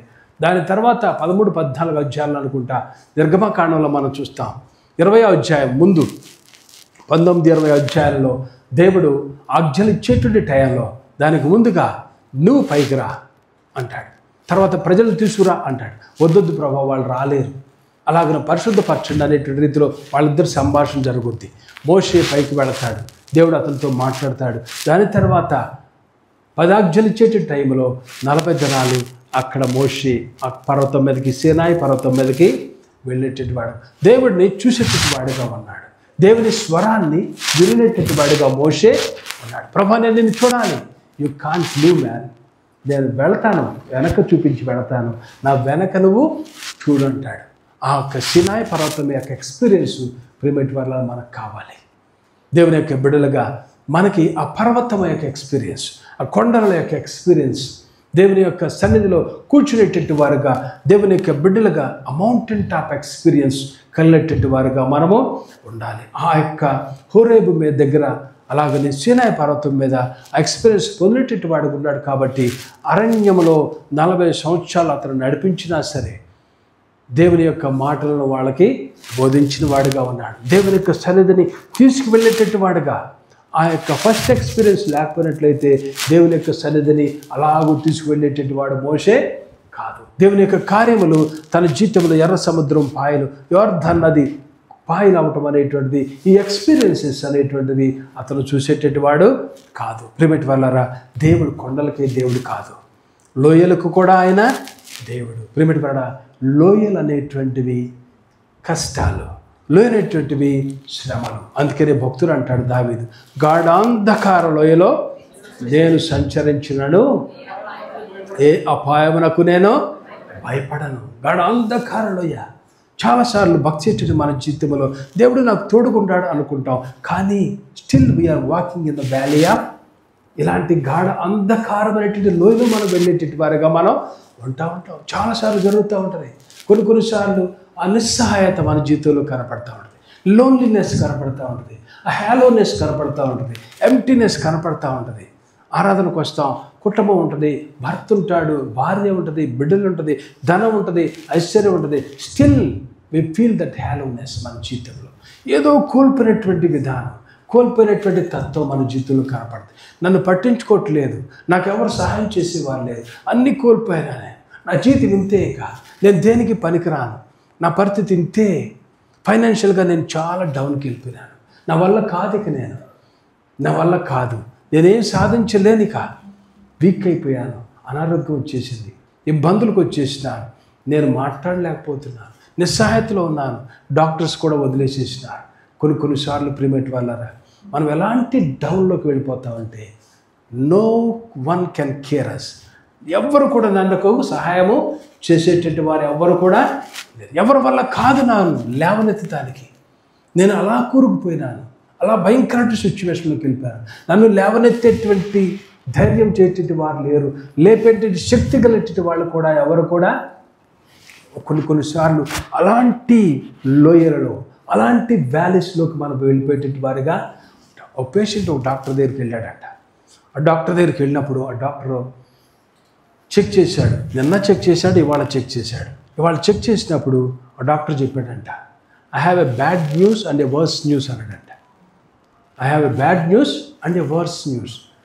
బ్యాడ్ న్యూస్, చెడ్డ న్యూస్ ఉంది, భయంకరమైన న్యూస్ కూడా ఉంది అన్నాడంట. పర్లేదు చెప్పండి సార్ అన్నాడంట. అప్పుడు ఈ డాక్టర్ చెప్పింది ఏంటంటే ఆ పేషెంట్తో, నీకు జీవితం ఉండేటువంటిది 24 గంటలు మాత్రమే ఉండగలుగుతావు, 24 గంటలు నువ్వు ముగిసిపోతుంది. ఎంతకంటే వరస్ట్ న్యూస్ ఏమవుద్దులే సార్ చెప్పండి అన్నాడంట. అది నేను నిన్న చెప్పాల్సింది వాళ్ళు చెబుతున్నానంట. కొన్నిసార్లు ప్రియమైన వలన ఇలాంటి వ్యాలీలోకి వెళ్ళిపోతాం. No one can lift us up. పరిస్థితులు అలాంటి భయంకరమైన సిచ్యువేషన్, ఎవరు మనకు సహాయం చేయలేరు, ఎవరి వల్ల కాదు. గాఢమైనటువంటి అంధకారమైనటువంటి సిచ్యువేషన్లో ప్రియమైన వలన దేవుడు పర్వతాలకే దేవుడు కాదు, కొండలకే దేవుడు కాదు, సృష్టి అంతటికి కూడా ఆయన యెహోవానై ఉన్నాను. నేను సృష్టికి కారణభూతుడను, నేను మాట ఇచ్చినాను, అన్నీ కూడా వచ్చినవయా, నా మాట చొప్పున ఒక్కొక్కటి జరిగినదయా. దేవుడు కొండల తట్టు ప్రియమైన వాళ్ళారా భక్తుడు అంటాడు, ఆ వైపు ఎత్తిన నాకు సహాయము ఎక్కడి నుంచి వచ్చింది? యెహోవా వల్ల కదా. కొండలకు దేవుడు, లోయలకు దేవుడు, సముద్రాలకు దేవుడు, సమస్తానికి కారణభూతుడైనటువంటి ఆడు ఆయన మన అందరికీ కూడా దేవుడు యెహోవా. అందుకనే నేను యెహోవానై ఉన్నానని నీవు తెలుసుకోవాలి. ప్రియమైన వారలారా, మనము ఆ ఎక్స్పీరియన్స్లోకి, పర్వతములకు ఎక్స్పీరియన్స్లోకి వెళ్ళినప్పుడు, ఇలాంటి లోయలోకి మనం వెళ్ళినా సరే దేనికి జంకేటటువంటి వారిగా మనము ఉండము. మొట్టమొదట మనకి భక్తి చేసేటువంటి విశ్వాసులైనటువంటి వారికి దేవునితో ఆ యొక్క కాంటాక్ట్, హాట్ లైన్, సంబంధము, ఆ యొక్క ఎక్స్పీరియన్స్లోకి మనము వెళ్ళేటటువంటి వారు. అది లేకపోయినట్లయితే ఇలాంటి లోయలలోకి వెళ్ళినప్పుడు, కష్టాల్లోకి వెళ్ళినప్పుడు కలత చెంది భయభ్రాంతులైపోయి అమ్మో నా వల్ల కాదు, నా వల్ల కాదు. క్రైస్తవులు ఎంతోమంది సూసైడ్ చేసుకున్నటువంటి వారుగా ఉంటున్నారు. క్రైస్తవులు ఈ దినాల్లో ఎంతోమంది ప్రియమైన వాళ్ళారా చేయకున్నటువంటి కార్యాలు చేస్తున్నటువంటి వారుగా ఉన్నారు. నా పరిస్థితి ఇంతే ఏంటి? ప్రియమైన వాళ్ళారా, ఆయన జీవమగలైనటువంటి దేవుడు, ఆయన సజీవుడైనటువంటి దేవుడు, మాట్లాడేటువంటి దేవుడు, బ్రతుకున్నటువంటి దేవుడు, పునరుద్ధారణటువంటి దేవుడు. ఆ శక్తిని ఎఫెసీయులకు రాసిన పత్రికలో that resurrection power belongs to us అంటాడు భక్తుడు. ఆ పునరుద్ధార శక్తి అది నీలో ఉంది. ఆయనను ఎవరైతే మనం వెంబడిస్తామో అది ఆ పునరుద్ధార శక్తి మనము క్లెయిమ్ చేయగలుగుతాం. పునరుద్ధార శక్తి మరణాన్ని జయించేటువంటి శక్తి. చావులో ఉన్నాం మనం. ఒకసారి we are all dead in sin. మనందరము పాపములో చనిపోయేటువంటి వారు. క్రీస్తు పొందినటువంటి మరణం, ఆయన పొందినటువంటి దెబ్బల చేత మనల్ని ఆయన లేవనెత్తారు. We are all resurrection, we got the resurrection power in our lives. పునరుద్ధరణ శక్తిని దేవుడు మనకు అనుగ్రహించినాడు. అందుకనే మనం పాపాన్ని జయించేటువంటి శక్తి కలిగినటువంటి వారిని ఈ లోకంలో జీవించగలుగుతున్నాం. ఒకవేళ మారు మనసు పొందినటువంటి వ్యక్తిగా కూడా నువ్వు ఉండి ఇంకా నువ్వు వెనక్కి జారిపోతున్నట్లయితే పాపములోకి వెళ్ళిపోతున్నట్లయితే you are showing to the world that you are following a dead god. ఈ లోకాన్ని నువ్వు చూపిస్తున్నావు ఏంటంటే చనిపోయినటువంటి యేసుని వెంబడిస్తున్నావు, కానీ పునరుద్ధరైనటువంటి యేసుని నువ్వు వెంబడించట్లా. కాబట్టి ప్రియమైన వాళ్ళారా, we are all serving a god who is resurrected. తిరిగి లేచినటువంటి యేసయ్యను మనము వెంబడించున్నాం. కాబట్టి యేసు ప్రభువారు యెహోవా దేవుడు. ఆయన పర్వతములకే దేవుడు కాదు, ఆయన దేనికి దేవుడు? లోయలో. కొత్త నిబంధనలో మనం చూస్తాం, యోహాను సువార్తలో లాజరు చనిపోయినాడు. మార్తా మరియా ఉన్నారు. యేసు ప్రభు వారికి బాగా దగ్గరగా ఉన్నారు. ఈ విషయం యేసు ప్రభు వారికి అందించారు. సిక్కయ్యాడు మా వాడని, నువ్వు ప్రేమించేటటువంటి వాడని ఆ విషయం చెప్పారు. కానీ యేసు ప్రభు వారు డిలే చేశారు. యేసు ప్రభు వారు డిలే చేశారు రావటం. వచ్చేపాటికి అయిపోయింది. అప్పటికే సమాధి చేసేసినారు, లోన పెట్టేసినారు. 3 రోజులు అయిపోయింది. యేసు ప్రభు వారు వచ్చారు. అప్పుడు యేసు ప్రభు వారు అంటారు మార్తతో, నీవు నమ్మినట్లయితే ప్రియమైన వారలారా, దేవుని యొక్క వాక్యంలో మనం చూసినట్లయితే మార్క్స్ వార్త 9వ అధ్యాయంలో 23-24 వచ్చినలో మనం చూసినట్లయితే నమ్ముట నీవంతైతే నమ్ము వారికి సమస్తమును సాధ్యము. ఒకవేళ మనం లోయలో ఉన్నా సరే, if you have the mountain top experience, then easily you can come out from the valleys. ఆ వ్యాలీస్లో నుంచి డౌన్ అయినప్పుడు, ఆ యొక్క గాఢాంధకారంలోకి వెళ్ళినప్పుడు, మరణాంధకారంలోకి వెళ్ళినప్పుడు, హాస్పిటల్లోకి వెళ్ళినప్పుడు, నీకు మరణఛాయలు కనిపించే సిచ్యువేషన్లో నన్ను పట్టించుకునేటువంటి వాళ్ళు ఎవ్వరూ లేరు, నేను అంత లాస్ట్లోకి వెళ్ళిపోయాను, నా జీవితం ఇంతే ముగింపు అనేటువంటి రీతిలోకి నువ్వు వెళ్ళినా సరే, పిరమిడ్ ద్వారా నీకు ఆ ఎక్స్పీరియన్స్ ఉన్నప్పుడు దేవుడి యందు విశ్వాసం కలిగినటువంటి వాడుగా నువ్వు ఉండగలుగుతావు. నమ్ముట నీ వంతైతే నమ్మువానికి సమస్తమును సాధ్యం. కాబట్టి మనం గ్రహించాల్సినటువంటిది ఏంటంటే ప్రియమైనటువంటి ఆయన పర్వతములకే కాదు, ఆయన లోయలకు కూడా దేవుడు. ఆ ఎక్స్పీరియన్స్, మౌంటైన్ టాప్ ఎక్స్పీరియన్స్లోకి నువ్వు రావాలి. ఎత్తైనటువంటి కొండ మీద ఏకాంతముగా నీ హృదయం యొక్క గదిలోకి వెళ్ళి ప్రియమైనటువంటి ఖాళీ సమయాల్లో మనం చేయవలసింది అదే. పురుషులైనా సరే, స్త్రీలైనా సరే, మీకు ప్లేస్ లేదా రండి. ఎన్నో వాటికి మనం వెళ్తున్నాం. బట్టలు కొనుక్కోవాలంటే మార్కెట్కి వెళ్తాం, కంటోన్మెంట్కి వెళ్తాం, కమర్షియల్ స్ట్రీట్కి వెళ్తాం, పెద్ద పెద్ద మార్కెట్లకు వెళ్తాం. నీకు ప్లేస్ లేదా, కుదరట్లేదా, చర్చికి రండి. దేవుడు ఒక చర్చి ఇచ్చాడు మనకి. ఇంకా కొన్ని రోజులు ఉంటావా, మనకు ఒక రూమ్ ఉంది, కూర్చోవచ్చు. మీకు భోజనాలు కావాలా, మేము ప్రొవైడ్ చేస్తాం. You should have that kind of experience. ప్రియమైనటువంటి చాలామంది మన జీవితాలలో ఆ ఎక్స్పీరియన్స్ పొందుకొని కోల్పోయినటువంటి వారుగా ఉంటున్నాం. మొదట్లో నీకు ఆ ఎక్స్పీరియన్స్ ఉంది, మరి ఒకవేళ నీకు ఈ దినం అసలు ఎక్స్పీరియన్స్ లేకపోయినట్లయితే try to get that experience. నువ్వు లీడ్ చేయాలంటే, నడిపించాలంటే, ఫరో లాంటి వాళ్ళని ఎదుర్కోవాలంటే నువ్వు సీనాయి పర్వతం మీదకి నువ్వు ఎక్కాలి. ఫరో ఎంత కఠినాత్ముడుగా ఉన్నాడు, ఎంత కఠినాత్ముడుగా ఉన్నాడు. దేవుడు ఎన్ని కార్యాలు చేశాడండి ఫరో చూస్తుండగా. మోషేను వాడుకుని ఎలాంటి గొప్ప కార్యాలు దేవుడు జరిగించినాడు. కాబట్టి నీ జీవితంలో, నా జీవితంలో కూడా మనం కొన్నిసార్లు బాగా డౌన్ అయిపోతాం. కొన్నిసార్లు నిస్సాస్థితిలోకి వెళ్ళినా సరే ప్రియమైన వాళ్ళరా, దేవుడు లోయలకు మాత్రమే కాదు, పర్వతాలకు కూడా, అన్నిటికీ కూడా ఆయన దేవుడైనాడు. At the same time he is not a dead god, he is a resurrected god. పునరుద్ధరణటువంటి దేవుడిని మనము వెంబడిస్తున్నటువంటి వారుగా. ఒక పాప ఒక రోజున ఇంట్లో నుంచి బయటికి వెళ్ళింది. వాళ్ళ డాడీతో పాటు మార్కెట్లోకి వెళ్ళింది. చాలా చిన్నపిల్ల, మాటలు కూడా రావంట. ఆ పిల్ల బయటికి వెళ్ళినప్పుడు బయట అటు ఇటు తిరుగుతా డాడీతో పాటు డాడీ చెయ్యి వదిలేసేసింది. ఎస్కేప్ అయిపోయింది. అలా అలా అలా వెళ్ళి, అది ఒక చిన్న విలేజ్. ఆ విలేజ్లోంచి బయటికి వెళ్ళి పొలాల్లోకి వెళ్ళిపోయింది. చిన్న పిల్ల, మాటలు రావు, మీ డాడీ పేరంటే కూడా రావు. అప్పుడే ఈ ఎల్కేజీలోకి, ఈ నర్సరీలోకి వెళ్తుంది. నేర్చుకుంది ఏంటంటే ఏబిసిడీలు మాత్రమే నేర్చుకుంది, ఇంకేమీ నేర్చుకోవాలి. వెళ్ళిపోయింది. కానీ చిన్నప్పటి నుంచి కూడా తల్లి చర్చి తీసుకెళ్ళేది. సో ఆ పిల్ల అలా వెళ్ళిపోయి పొలాల దగ్గరికి వెళ్ళి, పొలాల పక్కన ఒక పొలం దగ్గర అలా అలా ఉందంట. చెట్టును చూసుకుంటా, చెట్టు మీద గీతలు గీసుకుంటా అని ఏడ్చుకుంటా, నోట్లో ఏబిసిడి ఏబిడిఈ ఏబికేఈ అని చెప్పుకుంటా ఉందంట. ఈయన ఈ పొలం చేసుకునేటట్టు ఆయన నిదానంగా వచ్చాడు. ఏ ఊరమ్మా, ఏంటమ్మా, ఏ పాప, ఏంటి, మీ నాన్న పేరు అంటే ఏమీ లేదు, వాయిస్ అంటుంది, ఏబిసిడి చెప్తుంది. ఈ టైంలో ఈ మాటలు మాట్లాడుతున్నప్పుడు చిన్న మాటలు ఏవో వస్తున్నాయి.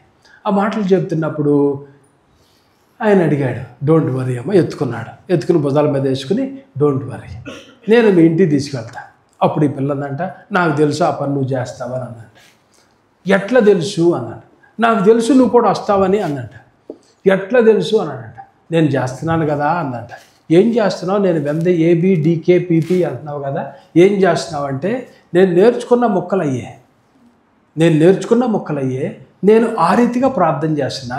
ఏబిడికే అంటున్నాను, ఆయనకి తెలుసు కదా, నేను తప్పేనని తెలుసు కదా, నేను దేని గురించి ప్రార్థన చేస్తానని తెలుసు కదా. నేను ఏబిడిబిలు చెప్తుంటే ఆయన వర్డ్స్ దాన్ని చేసుకుని ఏబిడిఈకేబి అని నేను చెప్తుంటే ఆయన వాటిలన్నిటి కూడా సరి చేసుకుని word God lead me God to my home అనేటువంటిది ఆయన టర్న్ చేసుకుని ఆయన అది విని నిన్ను పంపిస్తాడని నాకు తెలుసు అన్నాడు. ప్రియమైన కొన్నిసార్లు మన జీవితంలో దేవుడు కొన్ని ఎస్కేప్ అయిపోయినా, ఏమన్నా జరిగిపోయినా సరే, ఎలాంటి సిచ్యువేషన్లోకి వెళ్ళిపోయినా సరే, మనల్ని ఆ పాపను ఎలా దేవుడు కాచినాడు, ఎలా ఆయన రక్షించగలిగినాడో అదే రీతిలో మనల్ని కూడా దేవుడు వదిలిపెట్టేటువంటి దేవుడు కాదు. ఓన్లీ థింగ్ ఏంటంటే, నమ్ముట నీ వంతైతే నమ్మువానికి సమస్తమును సాధ్యం. మనం నమ్మేటట్టు వారిగా మనం ఉండాలి. కానీ ప్రియమైన వాళ్ళారా, నమ్మటం అనేటువంటిది, విశ్వాసం అనేటువంటిది కలిగినటువంటి వారుగా దావీదు ఉన్నాడు. గొలియాతు అటాక్ చేయడానికి వచ్చింది. ఈ కొండ మీద వాళ్ళు ఉన్నారు, ఆ కొండ మీద ఉన్నారు. వీళ్ళకి మధ్యలో ఒక లోయ ఉంది. దావీదు కొండ మీద ఉన్నాడు. కొండ మీద అంటే అప్పటికి ఇంకా ఇశ్రాయేల్ సైన్యం ఉంది. దావీదు వెళ్ళ. అవతల పక్కన ఫిలిస్తీన్లు ఉన్నారు, యువతల పక్కన ఇశ్రాయేల్ ఉన్నారు. ఛాలెంజ్ని విసురుతున్నాడు, వస్తున్నాడు, రండిరా కాసుకుంటురా డామ్ డూమ్ అంటున్నాడు. కానీ ఇశ్రాయేల్ భయపడిపోతున్నారు. సౌలు ఉన్నాడు, ఆ జానుబాహును చూశాడు. ఎంత ఉన్నాడు? 6 మూరల జానుడు ఎత్తున్నాడంట. ఆయన చూస్తున్నాడు. సౌలు భయపడదు. సౌలే చాలా హైట్ అంట. సౌలు అందరికంటే హైట్ కలిగేటువంటి వాడు, చక్కగా అందగాడంట. కానీ సౌలు గారు కూడా భయపడిపోతున్నాడు. ఈ టైంలో దేవుడు గొల్యాతు దగ్గరికి దావీదుని పంపించిన వాడు. ఆ ప్లేస్కి వెళ్ళాడు, ఛాలెంజ్ని విసురుతున్నాడు. అప్పుడు అర్థమైంది, వీడు సున్నతలేటట్టు వాడు చదివేటువంటి నా దేవుడిని అంటాడా, కాసుకొని సంగతి చూస్తానన్నాడు. ప్రిమటి వాళ్ళరా, ఆ టైంలో అలాంటి క్రిటికల్ సిచ్యువేషన్లో ఇశ్రాయేల్ ప్రజెంట్ వారు ఒడిగిపోతున్నటువంటి వారుగా ఉన్నారు. అలాంటి టైంలో దేవుడు ఈ వ్యక్తిని పంపించినాడు. దేవుడు ఏ రీతిగా ఈ పాప ప్రార్థన చేసినప్పుడు తనకు రానటువంటి ఆ యొక్క ఆల్ఫాబెట్స్ని వాడుతున్నప్పుడు ఏ రీతిగా ఆ సిచ్యువేషన్ ఉందో, ఇశ్రాయేలు కూడా అదే సిచ్యువేషన్లో వాళ్ళు ఉన్నారు. మాకు ఎక్కడ వస్తుంది సమాధానం? ఎవరు మమ్మల్ని జయిస్తారు? మా పని అయిపోయింది లేక, తప్పిపోయినాం మేము, మా వల్ల అవ్వదక, మేము ఓడిపోయినాం. దావీదు వెళ్ళేంత వరకు ప్రజల యొక్క సిచ్యువేషన్ అలాగనే ఉన్నది. ప్రిమేట్ వరకు కొన్నిసార్లు భక్తి చేసిన మన జీవితంలో అలాంటి టైంలోకి వెళ్ళినా సరే సడన్గా ఒక వ్యక్తిని దేవుడు ఆ టైంలో మనకి పంపించేటట్టు వాడు. అలాగున్న దావీదును ఆ ప్లేస్కి దేవుడు పంపించేటట్టు వాడుగా మనకి చార్ల్స్ స్పర్జన్ అనుకుంటా, స్పర్జన్ లేకపోతే ఎవరో ఒక సుసన్నా వెస్లీ కుటుంబంలోంచి, ఆ యొక్క కుటుంబంలో 11 మంది ఎంతమంది పిల్లలు, ఆ కుటుంబంలో ఆ యొక్క తప్పిపోయినటువంటి కుమారుడు, అంటే తప్పిపోవడం అంటే ఇల్లు కాలిపోతున్న టైంలో పైనుంచి కింద నుంచి తండ్రి కేకలేస్తున్నాడు, పైన అంతా ఇల్లు కూడా అంతా కాలిపోతుంది. అందరూ దొరికినారు, పిల్లలందరూ వచ్చేసినారు పెద్ద కుటుంబంలో. ఒకడు మాత్రం మిస్ అయిపోయినాడు. స్పర్జన్ అనుకోండి, చార్ల్స్ స్పర్జనో లేకపోతే ఇంకోళ్ళ బ్రదర్ ఇంకో ఏదో పేరు ఉంది. అతను మిస్ అయిపోయినాడు పైన. ఆ టైంలో తండ్రి కింద నుంచి కేకలు వేస్తున్నాడు, ఎక్కడ ఎక్కడ ఎక్కడ అరుస్తున్నాడు పేరు పెట్టి. పొగలో, మంటలో, నిప్పు, వేడి, ఎవరు వెళ్ళలేకపోతున్నారు. అప్పుడు తండ్రి బయటకు వచ్చి పిలుస్తున్నాడు, అరుస్తున్నాడు, నానా నువ్వు రా. ఆ పేరు పెట్టి పిలిచినప్పుడు నేను కింద ఉన్నా, వెయిట్ చేస్తున్నాను, కమ్ ఐఎమ్ రెడీ అనేటువంటి రీతిలో తను ఓపెన్ చేస్తున్నాడు. చేతులు ఓపెన్ చేసి రారా అంటే అందరికీ కనపడుతున్నాయి. ఆడు ఎట్లా వస్తాడండి బాబా అని చెప్పి అందరూ అంటున్నారు. కానీ ఈ తండ్రికి తెలుసు, నా స్వరము అతను నా కుమారుడు వింటాడు, నా గొర్రెలు నా స్వరము వినను, వాటికి నేను నిత్య జీవాన్ని అనుగ్రహిస్తాను. నా కుమారుడు నా స్వరం వింటాడండి, నో ప్రాబ్లం, నా కుమారుడు తప్పించబడతాడు అనేటువంటి రీతిలో ఈ తండ్రి అరుస్తున్నాడు. ఈ స్వరం విన్నాడు కుమారుడు. అంత పొగ, అంత మంటలు, వేడి. స్వరం వినగానే డాడీ ఎక్కడ, ఇటు లెఫ్ట్కి రా, చోట్ల ఆడి పైన కుమారుడు చోట్ల తండ్రి చోట్ల లెఫ్ట్ సైడ్కి రా, జంప్ చేయి. తండ్రి యొక్క మాట విన్నాడు. ఈ యాజ్ ఇట్ ఈజ్గా తండ్రి చెప్పిన రీతిలో జంప్ చేసినాడు. తండ్రి ఆటోమేటిక్గా కుమారుడిని క్యాచ్ చేసి తన భోజనం మీద వేసుకున్నాడు. ప్రిమేట్ వరకు అలాంటి క్రిటికల్ సిచ్యువేషన్లో దేవుని వాక్యము సత్యము. కొన్నిసార్లు వాళ్ళకి ఇచ్చినాడు ఇశ్రాయేలుకి వాగ్దానం అనుకుంటాం, కొన్నిసార్లు ఎలాగని అనుకుంటాం. మనం మన జీవితంలో జేబీ మోర్గాన్ ఎవరో ఒక ఆయన, జేబీ మోర్గాన్ వాళ్ళంతా క్రైస్తవ కుటుంబం నుంచి వచ్చేటువంటి బ్యాచ్. వాళ్ళ ఫౌండేషన్స్ వేరు, అవన్నీ వాళ్ళ ఫైనాన్స్ కంపెనీలు చాలా ఉన్నాయి. ఇప్పుడు ఉన్నటువంటి పెద్ద పెద్ద కంపెనీల్లో ఆ యొక్క 4 ఫాదర్స్ అనేటువంటి వాళ్ళు కొన్ని క్రైస్తవ సంఘాలను, క్రైస్తవ మిషన్స్ను స్టార్ట్ చేసి కొన్ని యూనివర్సిటీ, ఇవాళ కేంబ్రిడ్జ్ యూనివర్సిటీ కానీ కొన్ని పెద్ద యూనివర్సిటీస్, అవన్నీ ఏమనుకున్నారు ప్రిమేట్ వరారా, ఈ యొక్క సెక్యులర్ వరల్డ్ కోసం స్టార్ట్ చేసినవి కాదవి. అవి డిసైపుల్షిప్ ట్రైనింగ్ కోసం ఆ దినాల్లో స్టార్ట్ చేసినవి. అవి ఒక పెద్ద యూనివర్సిటీగా అయిపోయి ఆ టైంలో మీరు బిగినింగ్ డేస్లో చూస్తే డిసైపుల్స్ ట్రైనింగ్ సెంటర్స్గా అవి స్టార్ట్ చేసి ప్రపంచంలోనే పెద్ద కావాల్సినటువంటి ఆక్స్ఫర్డ్ యూనివర్సిటీలుగా అవి అనేకమైన యూనివర్సిటీలు అయినాయి. The same time JP Morgan అలా ఎక్కడో బ్యాచ్లో ఉన్నటువంటి ఒక మోర్గాన్, అతను కూడా చేసేటువంటిది ఏంటంటే ఆ దినాల్లో అప్పుడే బైబిల్ కాలేజీలో ట్రైనింగ్ అయిందంట ఆయన వెళ్ళి కొంతమంది సేవ చేయాలనేటువంటి ఉద్దేశంతో ఆయన ఏం చేసేటువంటి వాడంటే అక్కడి నుంచి పాపం కొన్ని ఇవి ఉంటాయి కదా, ఓల్డ్ ఏజ్ హోమ్స్, వృద్ధాప్యంలో ఉండేటువంటి వారు కానీ, అలాగనే కళ్ళు కనపడినటువంటి వారు కొంతమందికి వెళ్ళి సువార్త అందించాలని వాళ్ళ దగ్గరికి వెళ్ళేవాడు. ఒకసారి అతను వెళ్ళినప్పుడు అక్కడికి వెళ్ళి వాళ్ళతో కలిసినటువంటి వాళ్ళు ఎవరంటే కళ్ళు కనపడిన వాళ్ళు చదువుకోలేరు. అప్పుడు ఇతను ఏమనుకున్నాడంటే ఇవాళ నేను సువార్తల వేళ కోసం చదువుతాను అన్నాడంట. వాళ్ళ దగ్గర కూర్చుని పాపం 80-90 సంవత్సరాల వయసు ఉన్నటువంటి వాళ్ళ దగ్గర కూర్చుని బైబిల్ తీసి చదవటం ప్రారంభించాడు. చదివి చదివి చదివి చదివి కొన్ని రోజులకి అయిన తర్వాత అంటే కంటిన్యూగా వెళుతూ ఒక రోజున చదివే టైంలో మత్తయి సువార్త 28వ అధ్యాయం చివరి పోర్షన్లోకి వచ్చినాడు. ఆ చదివే టైంలో క్రమంలో ఏం చదివినాడు? చివరి పోర్షన్లో ఏముంటుంది? గ్రేట్ కమిషన్ ఉంటుంది. చదవండి ఒకసారి, ఏముంటుంది చూడండి ఒకసారి. 28వ అధ్యాయంలో ఏ సంగతులను ఆజ్ఞాపించినానో కాక 17వ వచ్చింది. వారు ఆయన చూచి ఆయన మ్రొక్కిరి, వారు సందేహించిన. అయితే యేసు వారి వద్దకు వచ్చి, పరలోకమందును భూమి మీదను నాకు సర్వాధికారము ఇవ్వబడినది, కాబట్టి మీరు వెళ్ళి సమస్త జనులను శిష్యులుగా చేయుడి, తండ్రి యొక్కయు కుమారుని యొక్కయు పరిశుద్ధాత్ముని యొక్క నామంలో వారికి. చివరిలో ఏముంది? ఇదిగో నేను యుగ సమాప్తి వరకు సదాకాలము మీతో నేను ఈ విషయం చెప్పాడంట. చూడండి, లాస్ట్లో ఏం చెప్పాడు? సదాకాలము యుగ సమాప్తి వరకు నేను మీకు తోడుగా ఉంటాను. ఎంత మంచి వాగ్దానము అని భుజం మీద తట్టాడు ఆ ముసలమ్మని 90 సంవత్సరాలు. అప్పుడు ఆమె ఇది వాగ్దానం కాదండి, ఇది ఇట్స్ ఎ ఫ్యాక్ట్. అది వాగ్దానం మాత్రమే కాదు, it's a fact. I had lot of experience. నేను వెళ్ళినప్పుడు నా దేవుడు నాకు తోడుగా ఉన్నాడు. కాబట్టి ఇది కాల్సంలో ప్రీమేట్ వాళ్ళరా, ఫస్ట్ ఆఫ్ ఆల్ మనం చేయవలసినది ఏంటంటే, you should have an experience with the living God. దేవునితో ఆ ఎక్స్పీరియన్స్లోకి నువ్వు రావాలి. దేవుని నువ్వు చూపించేటటువంటి వాడవుగా నువ్వు ఉండాలి. ఈ యొక్క ఆహాబు చేసేటువంటి భయంకరమైనటువంటి పని ఏంటంటే, మొదటిసారి జయమిచ్చాడు, రెండవసారి జయమిచ్చాడు. దేవుడు జయమిచ్చాడంటే ఆ వ్యక్తిని, దేవుని యొక్క బిడ్డలకు వ్యతిరేకముగా ఏ రాజు అయితే ఉన్నాడో ఆ రాజులను వీళ్ళు తీసివేయాలి. కానీ ఆహాబు చేసేటువంటి భయంకరమైనటువంటి పని ఏంటంటే, రెండవసారి యుద్ధంలో జయమిచ్చాడు దేవుడు.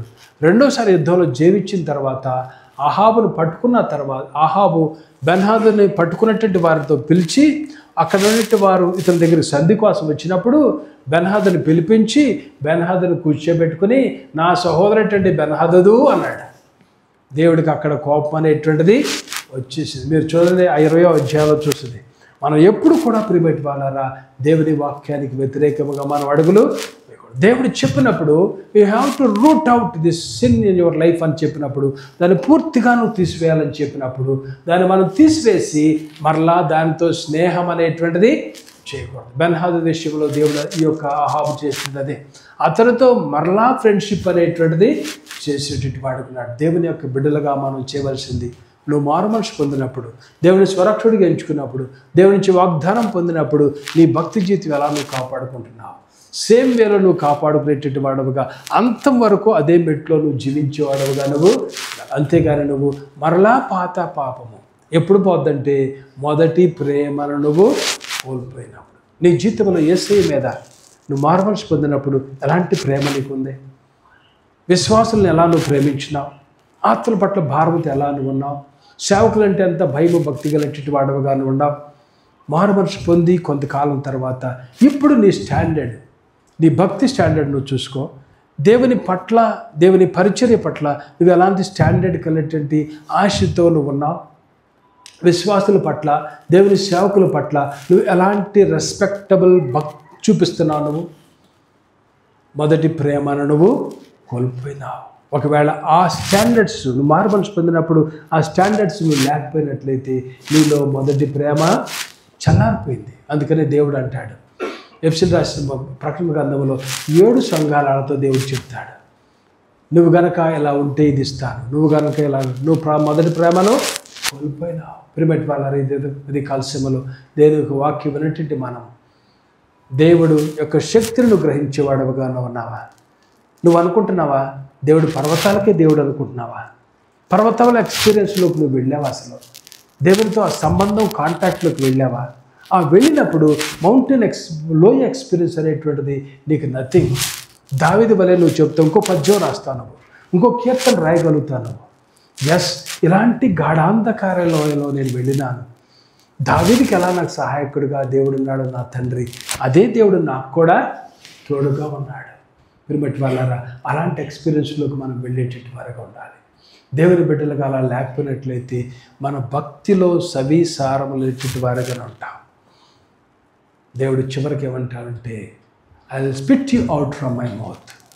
నువ్వు వేడిగా ఉండు, లేకపోతే చల్లగా, లేకపోతే నువ్వు నిలువెచ్చని స్థితిలో ఉన్నట్లయితే నేను నిన్ను ఉమ్మి వేసేస్తాను. ప్రియమైన వాళ్ళారా, ఇదే కాల్స్యంలో దేవుని వాక్యము వినినటువంటి నీవు నేను మనందరం కూడా దేవుని కొరకు వేడిగా ఉండేటువంటి వారుగా, దేవుని యొక్క శక్తిని అనుభవించి లోకానికి చూపించేవారుగా, పర్వతముల యొక్క ఎక్స్పీరియన్స్ కలిగినటువంటి వారుగా, మరలా వెనక్కి జారినటువంటి వారుగా, వదిలిపెట్టేటువంటి పాపములను దానిని పంది వలె కుక్క వలె మనం దాని వైపు వెళ్ళేటట్టు వారుగా ఉండనటువంటి వారుగా మనం ఉండాలి. అప్పుడే దేవుని యొక్క శక్తిని లోకానికి చూపించగలుగుతాం. అలా చూపిద్దాం. మనం దేవుని రాకడ చాలా దగ్గరగా ఉంది. ఇంకా మనం దేవుని శక్తిని చూపించి ఎక్స్పీరియన్స్ లేక చూపించిన వారుగా ఉండేది దేవుడు ఏమంటాడంటే 2 అంటాడు, బాగా చూపిస్తే బలా మంచి నమ్ముకునేటువంటి, ఒకవేళ లేకపోయినట్లయితే చెడ్డ దాసుడు. దేవుడి నుంచి మనం మంచి దాసుడు అనిపించుకుందామా, చెడ్డ దాసుడు అనిపించుకుందామా? ప్రార్థన చేసుకుందాం.